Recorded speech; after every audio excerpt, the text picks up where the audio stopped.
excepcionales. Ellos son el señor David Santamaría y el señor Óscar Manuel García. A los dos, nuestro más sincero agradecimiento por haber accedido de forma tan amable y desinteresada a participar de este evento. Y ahora ya vamos a presentar la primera conferencia, que la expondrá el señor David Santamaría. Él es conocido de la mayoría de ustedes y amigo muy querido por todos nosotros. Por eso seré muy breve en su presentación. Es miembro cofundador y actual vicepresidente del Centre Barcelonès de Cultura Espírita. Es miembro del equipo de redacción de la revista Flama Espírita, comprometido con el espiritismo desde hace muchos años. Ha dado conferencias en multitud de eventos nacionales e internacionales. Sus exposiciones son siempre analíticas y rigurosas, y a la vez llenas de su calidad humana y de esa sencillez que le hace entendible a todos los interlocutores. La conferencia de hoy, ya lo ha dicho Manel, Trabajo, Sudor y Lágrimas, que estamos seguros será de gran aprendizaje para todos. Y ahora ya solo nos queda escucharle. Quan vulguis, David. Buenos días a todos. Muchas gracias, María, por tus amables palabras y felicitaros por esta diada de Germanó que vais realizando año tras año. Bien, voy a compartir pantalla.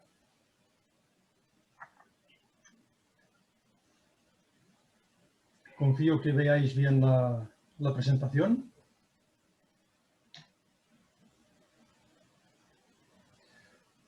Muy bien. Trabajo, Sudor y Lágrimas es un título evidentemente inspirado por aquella frase famosa de Sir Winston Churchill que pronunció en mayo de 1940, después de haber tomado posesión de su cargo de primer ministro de la Gran Bretaña, y tuvo la necesidad de dirigirse a sus conciudadanos para alertarles de las graves dificultades que se les presentaban. La frase que pronunció en aquel momento no fue exactamente esta, sino que les dijo, al acabar su discurso, les dijo a sus conciudadanos: no tengo nada más que ofrecer que sangre, esfuerzo, lágrimas y sudor. Después transformó la frase y quedó como sangre, sudor y lágrimas. Me ha gustado asociarlo con el concepto de trabajo, porque al fin y al cabo, perdón, no me pasa así, bien, porque al fin y al cabo el trabajo tiene mala fama, generalmente. El trabajo se ve como algo duro, y lo es, muchas veces. El trabajo se ve como una imposición, y lo es en muchas oportunidades. Pero el trabajo también es uno de los aspectos más positivos que podemos tener los humanos en nuestra andadura por el planeta Tierra. No todo es como estos cuadros que estoy compartiendo de trabajos duros, que los hay, y muchos. Los ha habido en toda la historia de la humanidad y sigue habiéndolos a veces de una manera exagerada y fuera de lugar. Allan Kardec no podía ser de otra manera. Dedicó también un espacio de su libro principal, el libro de los espíritus, a hablarnos del trabajo. Él colocó al trabajo como siendo una ley natural. Pero antes, en primer lugar, aquí es un pequeño resumen de lo que hoy trataré: el objetivo del trabajo, si es una necesidad o un castigo, los límites, el descanso, la falta de trabajo y algunas consideraciones que podemos realizar desde la perspectiva del espiritismo.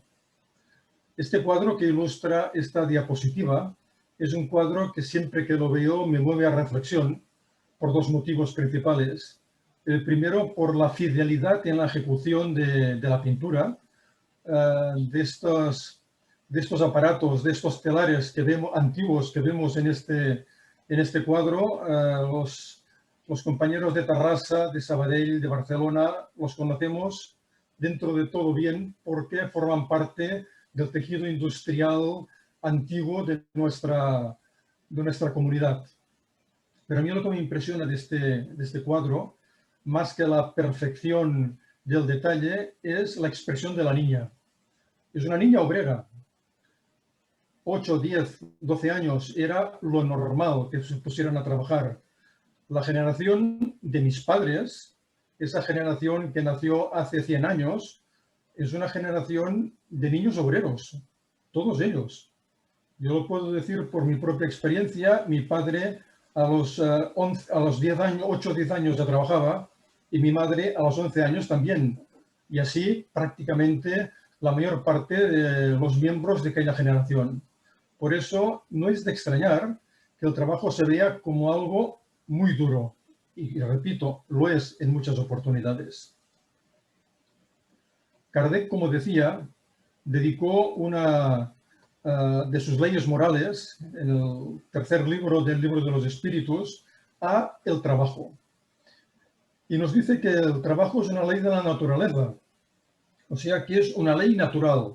Y esto es decir mucho, porque es colocar al trabajo a la misma altura que las otras leyes naturales, que la ley de adoración, que la ley de justicia, que la ley de libertad, que la ley de amor.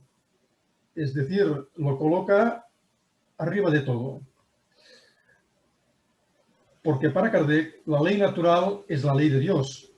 Es la única verdadera para la felicidad del hombre porque nos indica lo que hemos de hacer.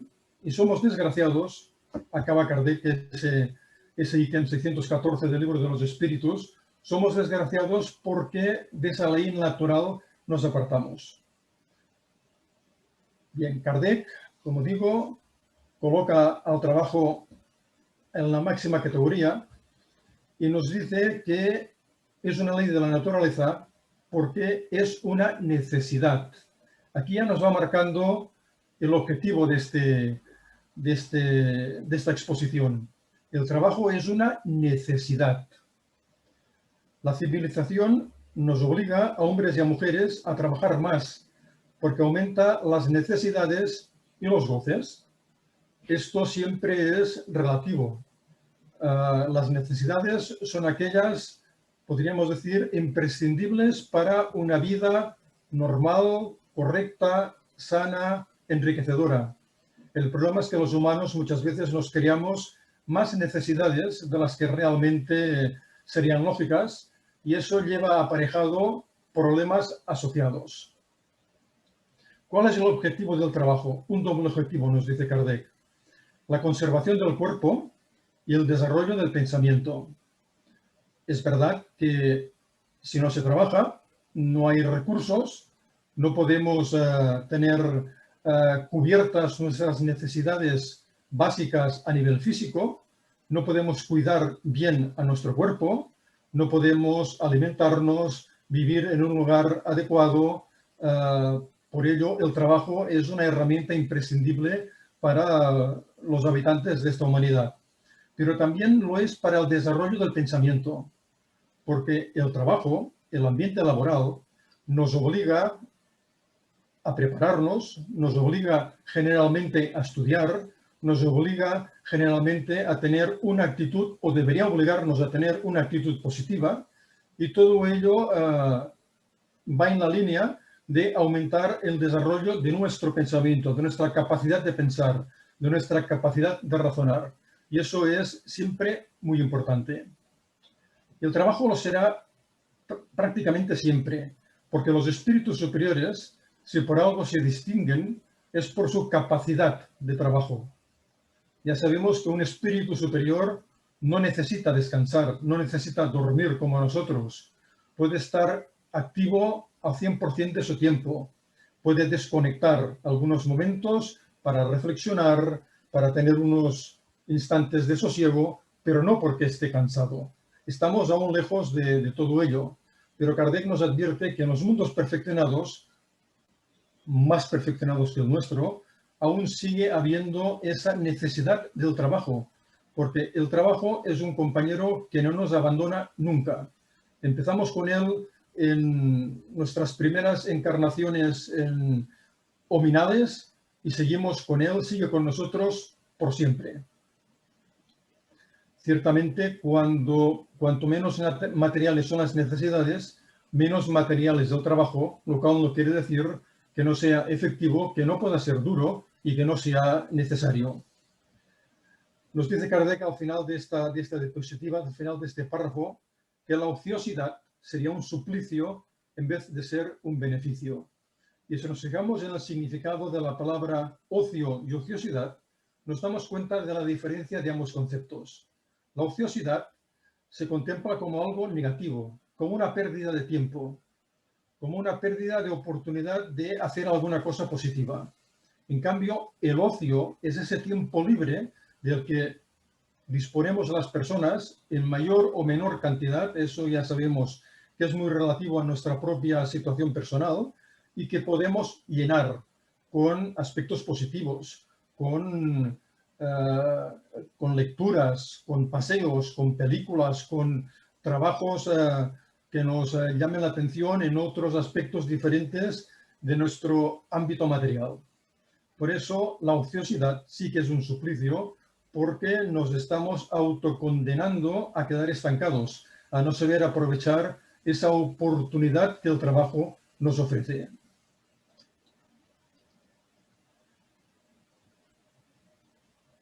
Kardec sigue insistiendo en esta... Ya sabemos cómo era Kardec. Kardec, cuando exponía un tema, cuando estudiaba un tema, lo contemplaba desde todos los ámbitos posibles. No se contentaba con dar simplemente una definición o algunos comentarios, no. Agarraba el problema y lo observaba por todos los lados. Por eso aquí nos dice, y esto es también un aspecto importante, la persona que posee suficientes bienes como para no trabajar, ¿está liberado de esa ley del trabajo? Ciertamente no. Tal vez, como nos dice Kardec, esté liberado de la obligación del trabajo material, pero no de la de ser útil, tampoco de la obligación de perfeccionar su inteligencia y de ayudar a los demás y así, al mismo tiempo, progresar moralmente. Nos dice Kardec que a quien Dios le ha concedido bienes suficientes para asegurar su existencia, tiene la obligación de ser útil a sus semejantes, etcétera, etcétera.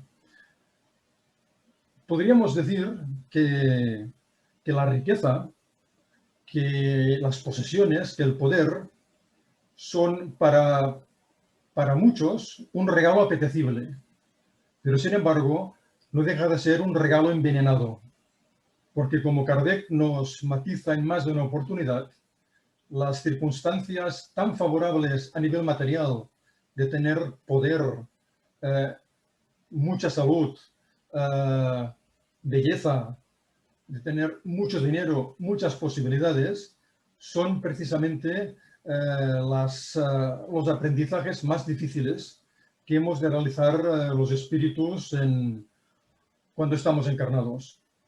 Porque podemos tener siempre muy buenas intenciones antes de encarnar y enfrentarnos con la riqueza, pero después cuando estamos encarnados es uno de los aspectos más difíciles de gestionar.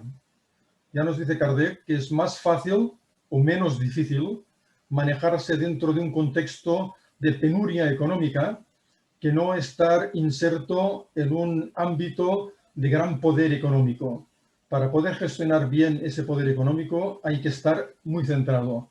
En este aspecto, los humanos todavía tenemos muchas dificultades por nuestra inferioridad, por nuestra falta de conocimientos y muchas veces por nuestra falta de convencimiento de que los aspectos morales son imprescindibles para nuestra felicidad. Kardec nos dice que evidentemente hay personas, hombres y mujeres, que no pueden trabajar, cuya existencia aparentemente es inútil. Sin embargo, comprendemos que esto no es así. Estas personas se encuentran con unas circunstancias adecuadas para su progreso, para su aprendizaje en esta encarnación presente.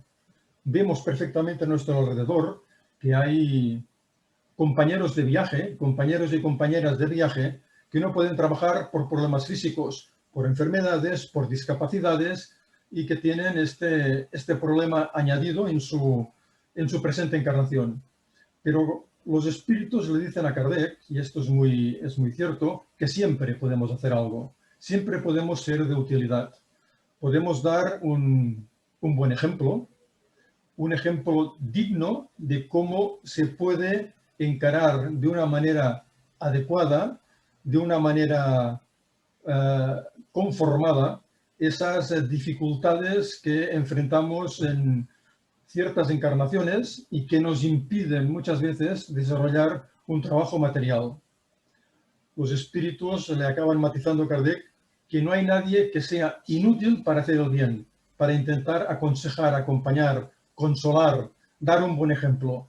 Eso siempre está a nuestro alcance, sea cual sea las dificultades, las circunstancias con las que nos encontremos.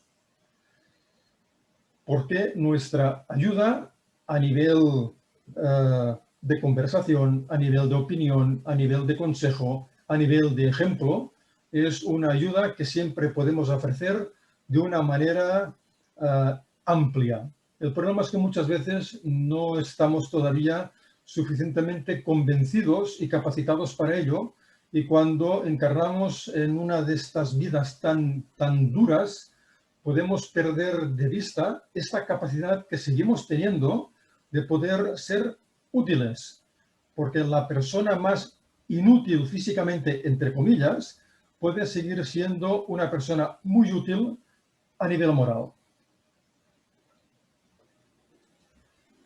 En este mismo capítulo, Kardec hace una pregunta muy lógica. Dice, esa ley natural, que es la ley del trabajo, ¿impone a los hijos la obligación de trabajar para sus padres? Aquí matizaríamos la obligación de ayudar a sus padres cuando sus padres son personas que ya no pueden estar insertos en el mercado del trabajo y puedan llegar a tener dificultades para defender su vida material.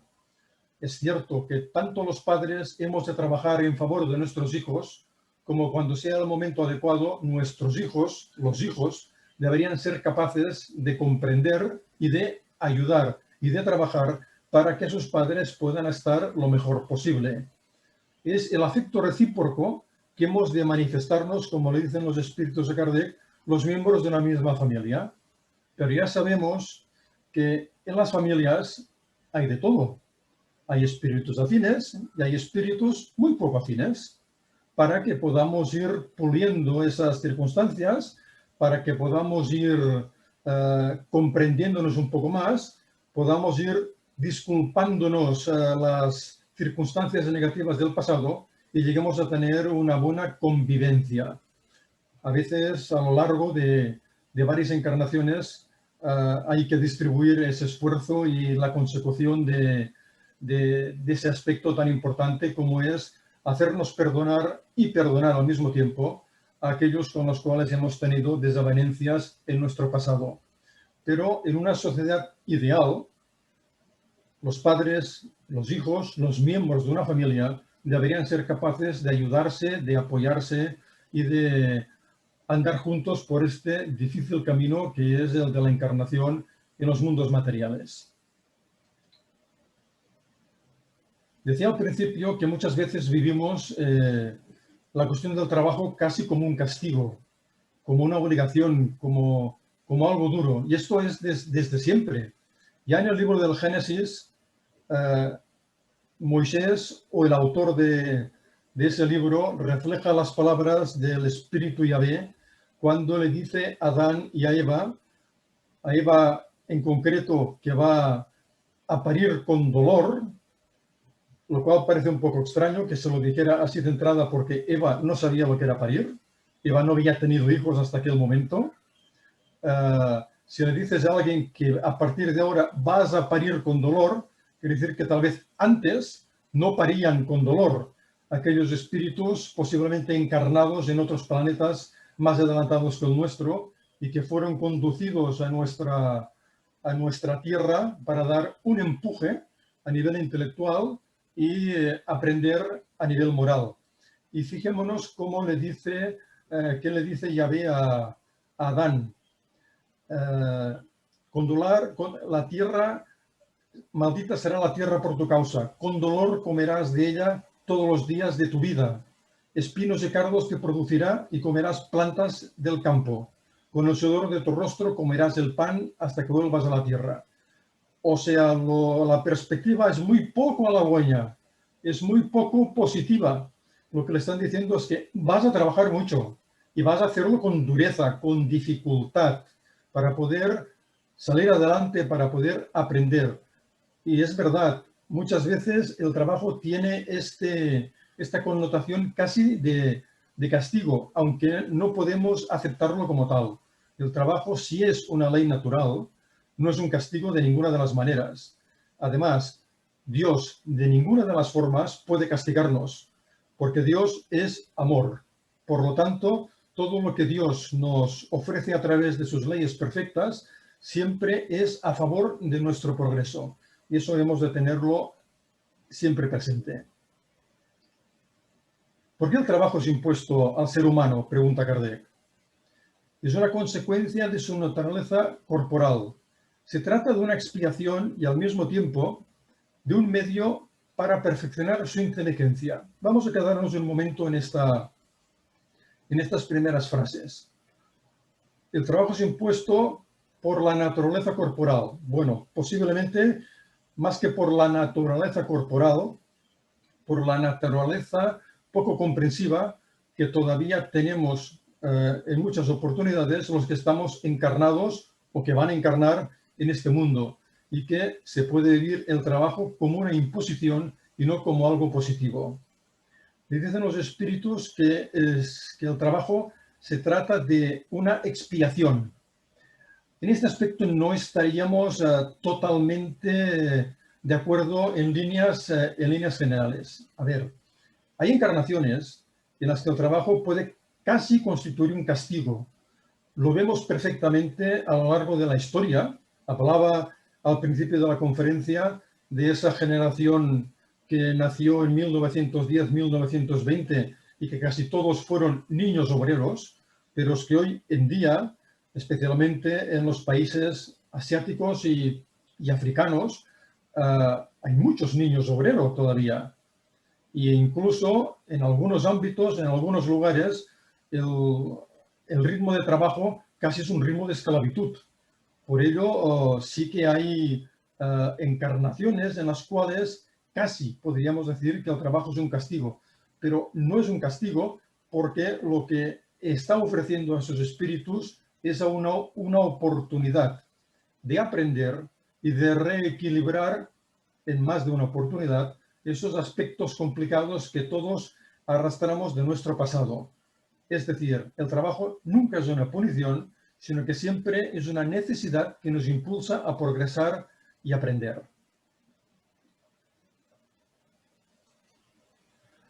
Vamos a verlo esto mismo, pero en palabras de un poeta, de aquel gran poeta y exquisito dibujante libanés, Gibran Khalil Gibran, que en su magnífica obra El Profeta nos ofrece unos comentarios poéticos, pero al mismo tiempo muy realistas, de muchos aspectos de la vida. Y cuando le preguntan al profeta por el trabajo, el profeta les responde: se os ha dicho siempre que el trabajo es una maldición, y así es vivida en muchas oportunidades, como decíamos, y la labor una desgracia. Y yo os digo que la vida es en verdad oscuridad cuando no hay impulso, y todo impulso es ciego cuando no hay conocimiento, y todo saber es vano cuando no hay trabajo, y todo trabajo es vacío cuando no hay amor. Y cuando trabajáis con amor, os unís con vosotros mismos y con los otros y con Dios. El trabajo es el amor hecho visible. Vemos con qué elegancia transita Gibran Khalil Gibran desde ese trabajo considerado como una maldición hasta ese trabajo hecho el amor visible. Por lo tanto, nos está diciendo lo mismo que nos manifestaba Kardec. El trabajo es una necesidad, es una ley natural, Y el trabajo realmente es lo que nos ayuda a aprender en los mundos materiales. ¿Cuál es el límite del trabajo? Los espíritus son duros en esta respuesta. El límite del trabajo es el límite de las fuerzas. Idealmente no debería ser así. A través de la lucha de muchos obreros a lo largo de la historia de nuestra humanidad, se ha conseguido hasta cierto punto en los países que se denominan como del primer mundo, que no son acepciones muy adecuadas, pero que nos sirven para entendernos. Esos movimientos obreros consiguieron la jornada de 40 horas semanales. Esto no es el límite de las fuerzas, afortunadamente.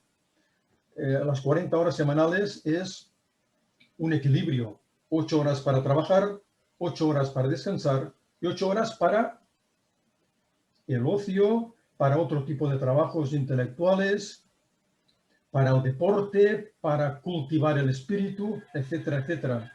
No es el límite de las fuerzas. Es un equilibrio el que tendría que haber. Pero ya nos damos cuenta que en muchos lugares de nuestro mundo sí que el límite del trabajo es el límite de las fuerzas. Desafortunadamente, todavía es así.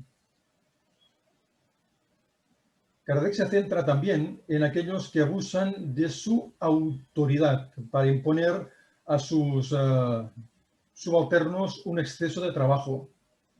Ciertamente es una acción, como le dicen los espíritus, muy mala, muy incorrecta. Quien tiene poder de dar órdenes es responsable del trabajo que da a los demás. Hoy en día, incluso en los países más civilizados o aparentemente más civilizados, se dan una serie de situaciones muy extremas. Por ejemplo, hay un concepto japonés que se llama karoshi. Karoshi es la muerte por exceso de trabajo. Esto es algo que se da hoy en día. Hoy en día se da esta situación. Hay trabajadores japoneses que mueren por trabajar muchísimas horas todos los días de la semana con muy poquitas horas de descanso. Algunos mueren por infarto y otros mueren por suicidio, porque no son capaces de soportar ese exceso de trabajo. Ciertamente en las sociedades en las que se da esta situación, como la de los niños obreros, como la de los obreros que están esclavizados en determinados lugares de este mundo, son excesos absolutamente incompatibles con la civilización. La civilización es otra cosa, es darnos a todos la oportunidad tanto de trabajar como de cultivar nuestro espíritu, como de acompañar a personas que puedan estar con dificultades, es decir, poder ser útiles moralmente, no estar todo el tiempo trabajando. Ciertamente, aquellos que propugnan esta situación están adquiriendo una gran responsabilidad que tendrán que asumir en su futuro, en el mundo espiritual o en otras encarnaciones. Asimismo está la otra contrapartida. ¿Es responsable el trabajador que desatiende sus obligaciones? Evidentemente que lo es, ciertamente. Y no menos responsable que aquel que manda de una manera excesiva y fuera de lugar. Los trabajadores siempre hemos sido responsables, o deberíamos serlo, por nuestras obligaciones laborales. Y esto hay que tenerlo siempre presente. No es correcto esconderse, dejar de trabajar, disimular. No, esto es absolutamente inmoral, igual que aquel que impone unas jornadas laborables terroríficas. Porque ciertamente los humanos tenemos derecho al descanso, porque si el trabajo es una ley de la naturaleza, el descanso también forma parte de esa ley de la naturaleza. Hay que poder reponer las fuerzas del cuerpo y dar libertad a la inteligencia para que seamos capaces de aprovechar ese tiempo para cultivar nuestra inteligencia. Vemos que Kardec era un hombre adelantado a su época. Hace 164 años que escribía estas palabras y que aprovechaba los comentarios de los espíritus al respecto, y nos está diciendo que el trabajador, aparte de tener la obligación de esas ocupaciones materiales, también ha de tener tiempo para cultivar su espíritu, para desarrollar su inteligencia, para poder contribuir con su esfuerzo, con su labor altruista, a una mejor distribución una mejor resolución de los problemas de la humanidad, porque todos tenemos a nuestro lado, muchas veces en nuestra familia, determinados problemas, determinadas situaciones en las cuales hemos de aportar nuestro esfuerzo para poder ayudar. Para ello, el trabajador necesita un cierto tiempo para poder hacerlo todo. Desde 164 años, Kardec ya preguntaba, ¿tiene el hombre y la mujer derecho al descanso en su vejez? Sí, solo está obligado conforme a sus fuerzas. No obstante, ¿qué recurso le queda al anciano que tiene necesidad de trabajar para vivir y no puede hacerlo? Y la respuesta de los espíritus es perfecta. El fuerte debe trabajar por el débil. Si éste no tiene familia, la sociedad debe tomar su lugar. Es la ley de caridad. Añadiríamos que es la verdadera ley de solidaridad y fraternidad. Aún estamos lejos de ello. Algo se hace. Ciertamente no es lo mismo el trabajador anciano en tiempos de Kardec que el trabajador anciano en determinadas sociedades, tal vez como la nuestra, en la actualidad. Ahora podemos disfrutar más o menos de una pensión cuando nos jubilamos y podemos tener más o menos, esto ya lo sabemos, recursos para seguir viviendo hasta el momento de nuestra desencarnación, siempre con dificultades muchas veces y siempre con problemas en ciertos colectivos. Pero se ha avanzado, pero lo reseñable es que Kardec y los espíritus que colaboraban con él ciertamente lo tenían claro. Si el anciano no tiene familia, es la sociedad quien tiene que hacerse cargo de ayudarle en esos últimos tramos de su vida.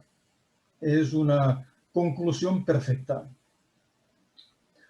Otro aspecto que Kardec también trata, y realmente es uno de los aspectos más terribles con los que nos enfrentamos o nos podemos enfrentar los trabajadores, que es la falta de trabajo. Recomiendo la lectura atenta del comentario de Kardec a la pregunta 685 del Libro de los Espíritus, cuando termina todas las preguntas y respuestas de ese capítulo de la Ley del Trabajo. Él hace un largo comentario del que vamos a transcribir algunos párrafos porque creo que es de gran interés y nos damos cuenta la capacidad de pensar en perspectivas de futuro que tenía Allan Kardec. Y nos dice que no es suficiente con decirle al ser humano que debe trabajar. También es preciso que aquel cuya existencia depende de su labor, que somos la mayoría, encuentre una ocupación, lo que no siempre sucede. Cuando la falta de trabajo se generaliza, adopta las proporciones de un flagelo, como lo es la miseria. Totalmente cierto. Las ciencias económicas tratan de remediar el problema mediante el equilibrio entre la producción y el consumo. Pero ese equilibrio, en caso de que sea posible, siempre sufrirá intermitencias y, evidentemente, durante estos intervalos de tiempo, el trabajador no puede dejar de comer, no puede dejar de vivir. Entonces, ¿qué se puede hacer? ¿Qué se debería hacer? Ciertamente habría que repensar muy bien la sociedad productiva en la cual estamos inmersos para que todos los que estén capacitados tengan la obligación de trabajar, tengan la oportunidad de trabajar, que todos aquellos que no pueden hacerlo se les puedan ofrecer recursos suficientes para vivir dignamente y para que la riqueza esté perfectamente distribuida. Esto es una utopía hoy en día. Es difícil de conciliar con la sociedad materialista en la cual estamos viviendo desde hace tantos siglos. Pero, sin embargo, comprendemos que esto es lo que ha de ser y que hemos de ir hacia allí y que hay que buscar soluciones para que esto pueda ser posible. Ciertamente, problemas que va enfrentando la humanidad, como pueda ser también, ¿por qué no?, esta situación sanitaria extrema que estamos viviendo, han de llevar a los humanos encarnados y desencarnados, que van a ser los humanos encarnados de las próximas generaciones. Por lo tanto, todos hemos de tener perfectamente clara esta situación, que si no somos capaces de cambiar realmente esos problemas que tenemos hoy, en este momento, en nuestra sociedad, los vamos a recuperar, nos los vamos a encontrar, los vamos a heredar en próximas encarnaciones. Por eso, la ley de la reencarnación, a la que Kardec y los espíritus que con él colaboraron dedican tantas y tantas páginas, es la ley fundamental del espiritismo. El día que la ley de la reencarnación sea entendida, ciertamente no habrá problema de distribución de riquezas, no habrá problema de que cada quien sea capaz de asumir su cuota de trabajo, su cuota de responsabilidad al respecto, porque todos comprenderemos, incluso por egoísmo, que esto es lo que ha de ser, porque de esta forma nos estamos propiciando un futuro mejor a nosotros mismos, no a nuestros hijos y a nuestros nietos, que alguno puede pensar, bueno, allá se las compongan, ellos verán cómo encaran la situación material. No, no, no, no solamente por el amor a nuestros descendientes, es por egoísmo personal, porque nosotros nos vamos a encontrar con esa situación si no somos capaces de ir enderezando esta problemática, porque todos volveremos a reencarnar, sin duda. Esta es una ley a la cual todos estamos sujetos. Continúa Kardec insistiendo sobre esta problemática de la falta de trabajo. Hay un elemento que no suele ser puesto en la balanza y sin el cual las ciencias económicas son solo una teoría. Este elemento es la educación. No la educación intelectual, que también, sino la educación moral.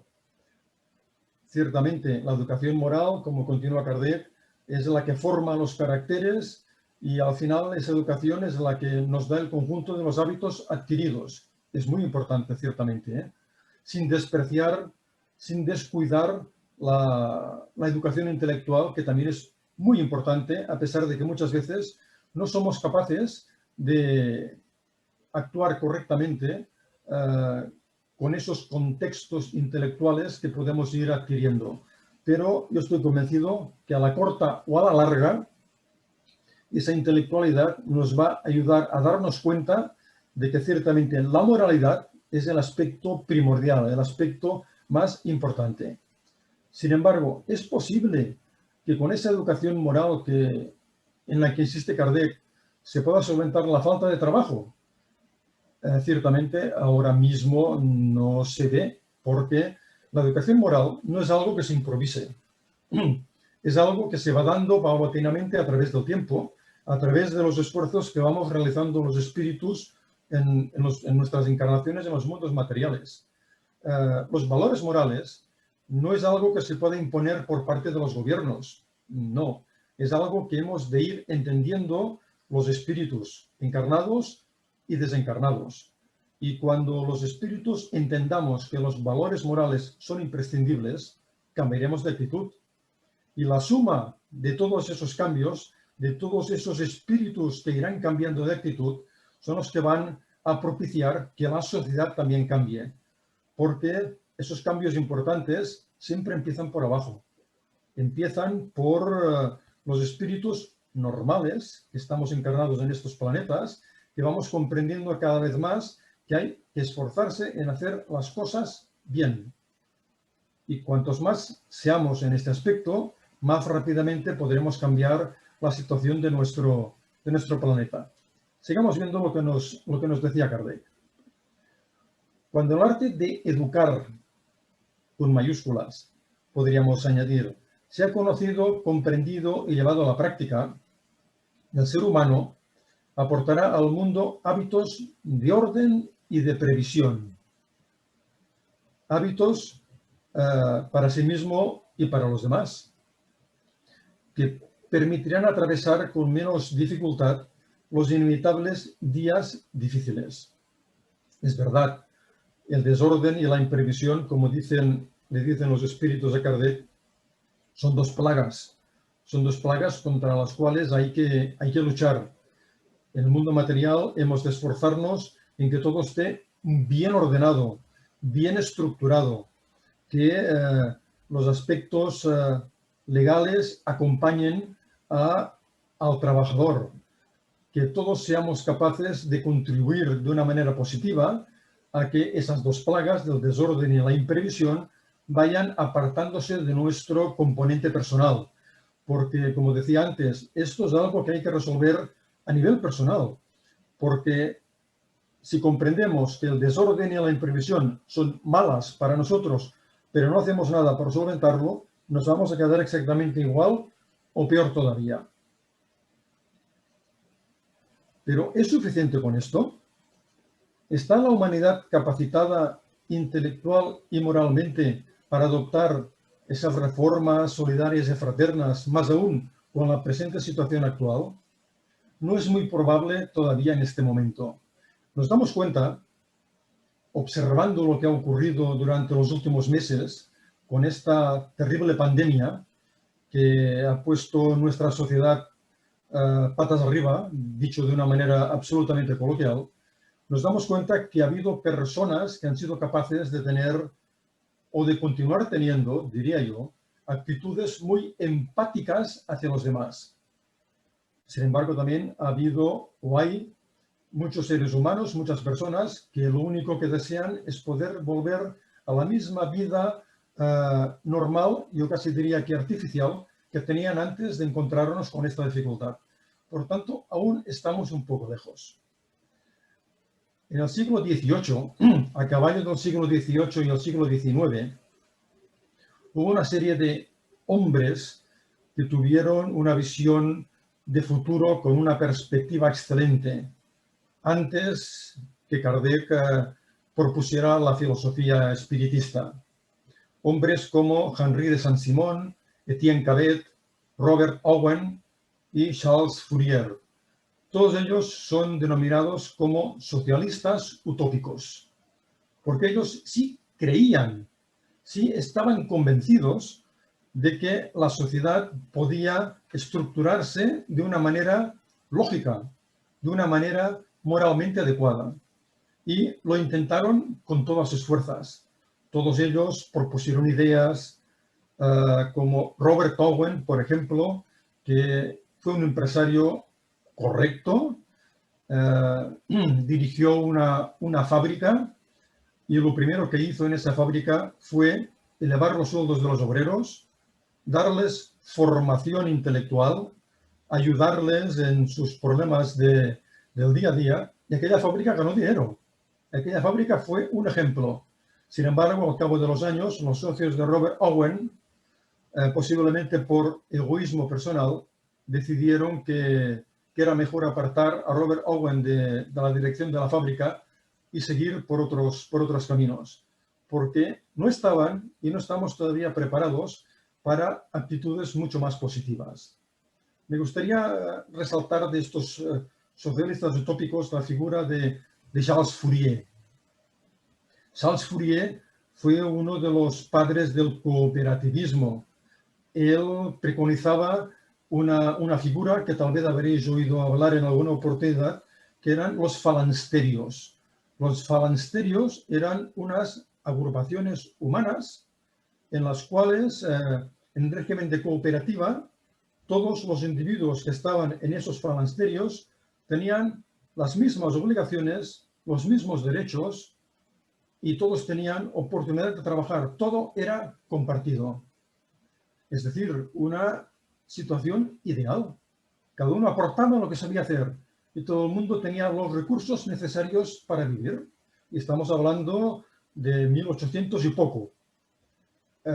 Bueno, no tuvieron éxito. No tuvieron éxito porque seguramente a nivel moral, a nivel de superación del egoísmo y del orgullo, aquellos hombres y mujeres, como seguramente pasaría también hoy, no estaban preparados para poder enfrentar una situación tan ideal.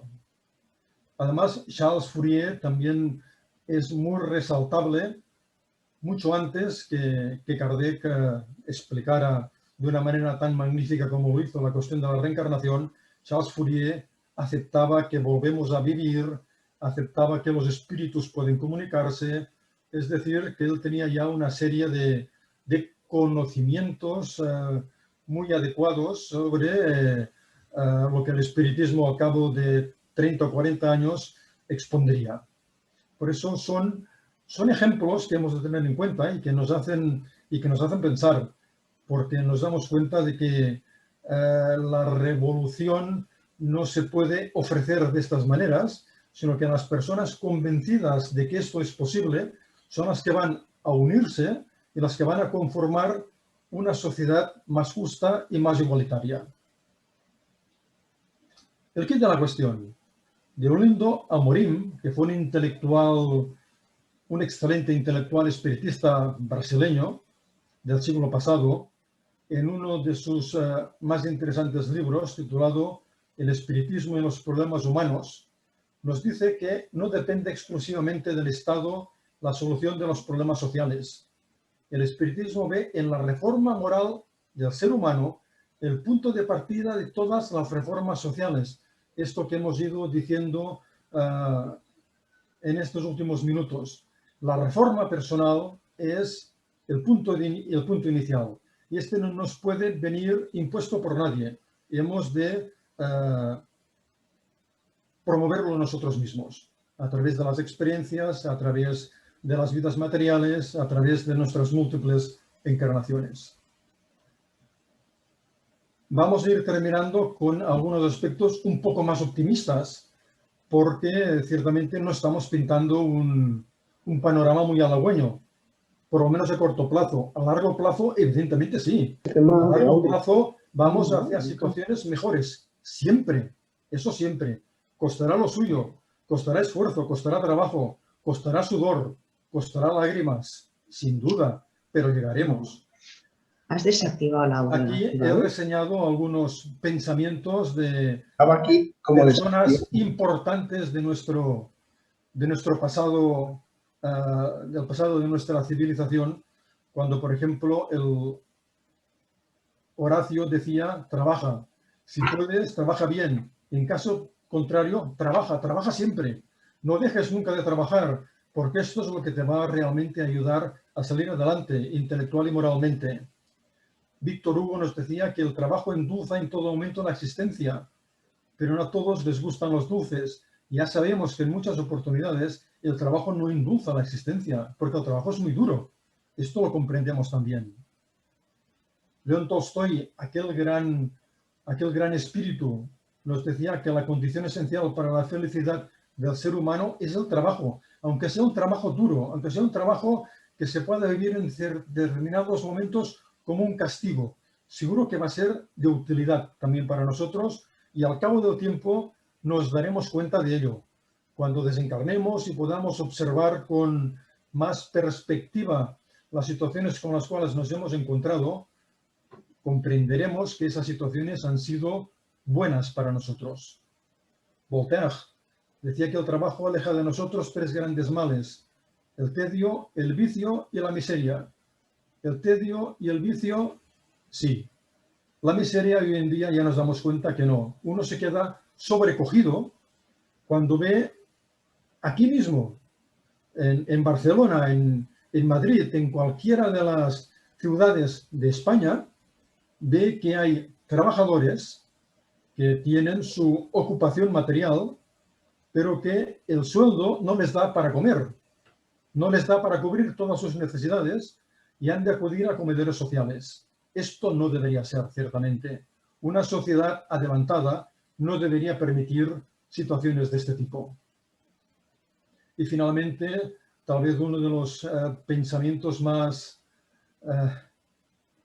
confortantes, el que decía Confucio: elige un trabajo que te guste y no tendrás que trabajar ni un día en tu vida, porque ese trabajo para ti no será un trabajo, será una felicidad. Hay personas que tienen esta felicidad de tener un trabajo en el cual se sienten perfectamente realizados. No son todos, evidentemente, ojalá fuera así, pero ese pensamiento de Confucio pienso que es correctísimo. Y termino. Estamos en fraternidad humana.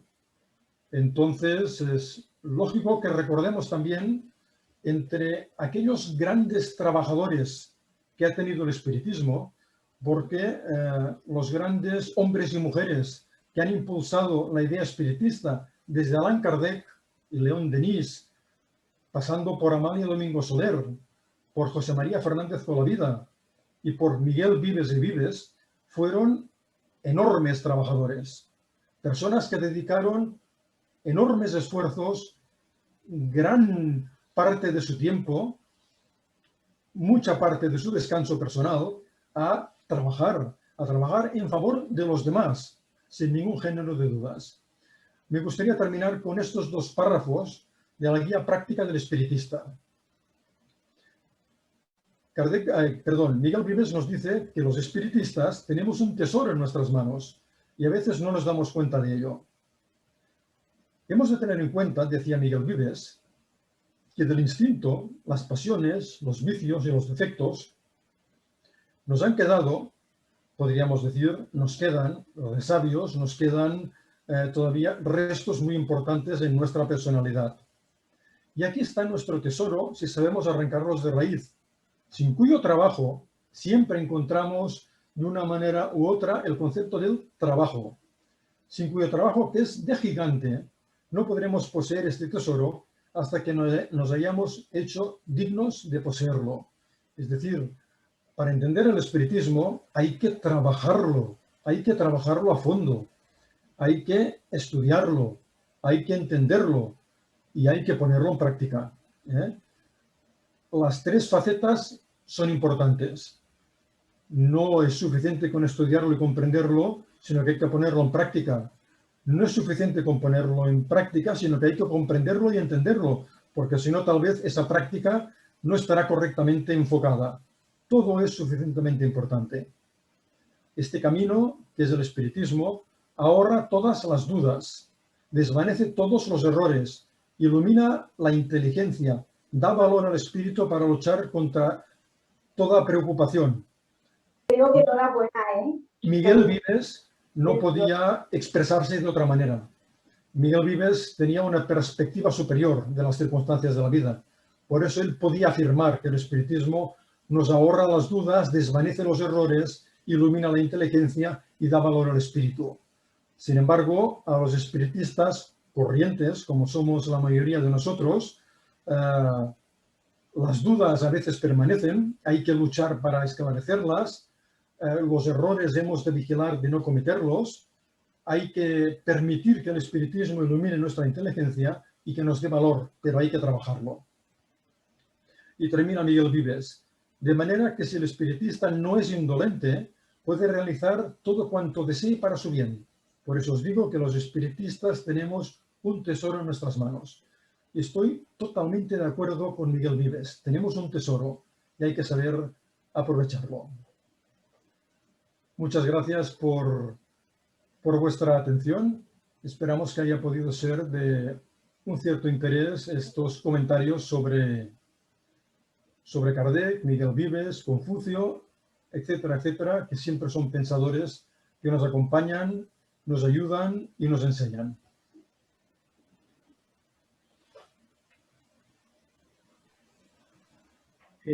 Muchas gracias, David.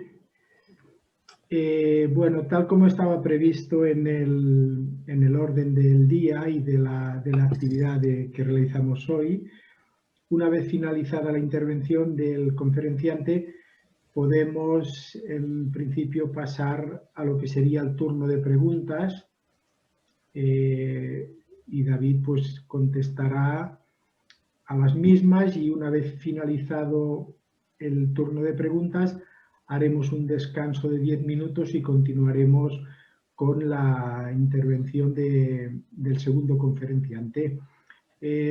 Rogamos que todos los participantes tengan silenciados los micros para que el desarrollo de las conferencias sean de forma correcta. Por tanto, podemos empezar a formular cuando deseen las preguntas a través del chat y David pues irá contestando a las preguntas. Vamos a iniciar la primera pregunta, si te parece, David. Muy bien. Vale, la primera pregunta de Josep María dice: como en anteriores crisis en el mundo del trabajo, las revoluciones industriales digitales y la actual que nos trae la dicha inteligencia artificial, ¿cómo podemos los espíritas ayudar a entender mejor nuestros nuevos papeles? Ciertamente, a lo largo de la historia de la humanidad, todas las revoluciones intelectuales y económicas han sido una gran fuente de problemas. En todas esas innovaciones que se han ido produciendo a lo largo de la historia de nuestra humanidad, siempre ha habido muchos miedos, siempre ha habido muchas reticencias. Cuando se inventó la máquina de vapor, por ejemplo, hubo grandísimas críticas. Todo el mundo tenía miedo de que la máquina de vapor no fuera un desastre para el trabajador. Finalmente, no fue así. Yo creo que con la inteligencia artificial debería ocurrir exactamente lo mismo. Es cierto que se perderán algunos trabajos manuales, pero también deberá ser cierto que deberán incrementarse otro tipo de trabajos más intelectuales, más técnicos, que van a exigir más preparación. Y en última instancia, si se llega a la situación de que no hay trabajo para todos, habrá que poder repartir ese trabajo entre todos los trabajadores y que todo el mundo pueda tener los recursos suficientes como para poder vivir con dignidad. Y los espiritistas, ¿qué podemos hacer? Como tales, no mucho, porque somos conscientes que el espiritismo tiene una muy pequeña influencia en nuestra humanidad. Por ejemplo, el país más espiritista, entre comillas, que podemos encontrar en nuestro planeta, que es Brasil, solo tiene un 3% de espiritistas. Es una cantidad importante que nos gustaría tenerla nosotros en España, pero que todavía sigue siendo una cantidad pequeña. El espiritismo ha aportado una serie de ideas muy importantes.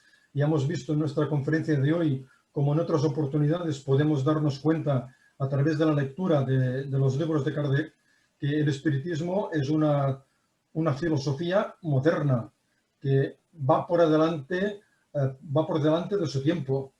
Kardec y los espíritus que le acompañaron en aquella gran aventura ya dejaron perfectamente claro una serie de conceptos que en aquel momento nadie pensaba claramente en ellos, como la abolición de la esclavitud, la abolición de la pena de muerte, etcétera, etcétera. Pues el espiritismo ha ofrecido muy buenas ideas.